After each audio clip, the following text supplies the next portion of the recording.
Please forgive intrusion. Most respectful greetings to illustrious Huvrigan, members of family Hu, and honored guests. I am Yu Dunfor, Imperial Censor and Grand Inquisitor, appointed by Divine and Most Reverend Emperor to investigate matters of treachery and treason within district of Chico. As I have only just arrived, Eminent Magistrate Ao, please accept my apologies for not presenting self at tribunal, as is custom. So. Now, to matter of my visit. Roughly 10 days ago, a letter came to my hands written by Honorable Huptidu, a respected landowner in district and long known in capital city as a loyal supporter of Emperor. Letter described treacherous and treasonous plot, as well as other most serious crimes. As a result of news, I have been given full investigative powers and sent with soldiers of 1st and 3rd Armies to make a complete inquiry concerning these matters. Upon arriving yesterday, I made immediate effort to locate Master Wu at home, but learned that he and son were gone, having last been seen by worthless servants last night at evening rice. I was informed, however, that they were expected to attend ceremonies celebrating Festival of Autumn Moon here on Isles of Hu Hung Wu. My men and I immediately sent out for islands, but were delayed by dense fog that arose during evening and only arrived here a few hours ago. I learned from bridge guards that Master Wu Tidu has not been seen, but son Wu Tu arrived by horse in early hours of morning and departed again after a brief meal. Suspecting misdeeds, I set a great many men to guard approaches to islands, and myself began the investigation. So. You are, of course, familiar with arrangement of Hu Hung Wu Islands. You may know on East Isle is temple, now in ruins, but nonetheless a site of great importance, for it marks tomb of victorious general, great hero of First Empire. On Middle Isle is situated a small house called Pavilion of River, and an altar known in ancient times as Altar of Dead, but now called Altar of Mists. Here on West Isle are situated buildings of Honorable Hu family, including this most magnificent home. It was at Tomb of Victorious General that I first found signs of criminal activities. Grave robbers had broken in the sacred vault and stolen ancient statues of great value. This crime, a capital offense itself, is enough to justify my investigations. But I proceed to Middle Isle and inspected Altar of Mist. It was there I discovered a very despicable crime. Upon altar are displayed 3 glorious effigies symbolizing happiness, wealth, and long life. I am told Magistrate Hao provided these magnificent bronze figures for ceremonies to occur tomorrow.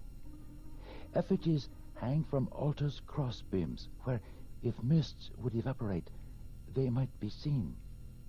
However, beneath gaily decorated exterior of 2 effigies lurks horror of criminal dastardliness. Concealed within hollow interiors of effigies of happiness and long life, I discovered bodies of Honorable Master Hu Tidu and son Hu Tu, both viciously murdered.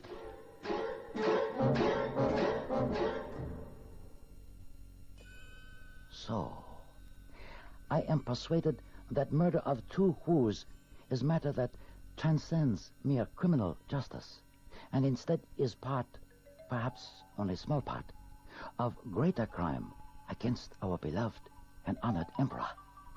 So, I am further persuaded one or more amongst you has played role in death of 2 Wus, and even more despicable crimes against our glorious leader. My investigations are only just beginning, and there are matters that require my immediate attention elsewhere. But I will return in morning to interrogate each of you concerning these deaths. While I gone, this house will be guarded by soldiers of Imperial Army. None of you, not Magistrate Hao, not General Shang, may leave. Ah, so. Upon return, I will convene Inquisitor's Court. Magistrate Hao will inform you, if you have doubts, of methods used to elicit information from reluctant witness. I suggest that each of you, to avoid prolonging process, develop clear understanding with others here of facts known to all of you. If, when I return, I am delivered culprit or culprits and clear evidence of their guilt, those innocent amongst you need not be further troubled. Before I go, I tell you a few interesting matters concerning murders. Number 1, Wu Tu rode off islands this morning, roughly 8:30, riding at gallop and going in search of missing father. He was wearing distinctive brilliant blue robe and black cap and waved to bridge guards as he raced past. Number 2, effigies are hollow and heads may be taken off. One effigy filled with sand. Other 2 contained bodies of Wu Tidu and Sun. Number 3, Wu Tidu stabbed with elegant sword of ancient lineage, and weapon is still in body when discovered. Number 4, each of murder victims severely bruised about neck in manner that suggests strangling. Wu Tu's throat also cut, and around neck was thin scarf bearing symbol of willow blossom. In addition, there is discoloration around Wu Tu's mouth, and it's possible he was poisoned.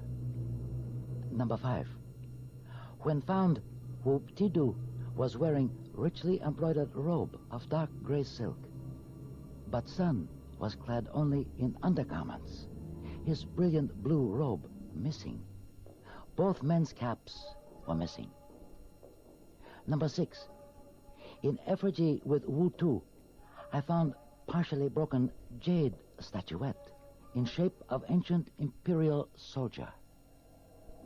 Number 7, Wu Tu had been twice stabbed in chest by large knife or sword, and blood had soaked into garments. So, I have written a most honorable summary of facts and will leave with you.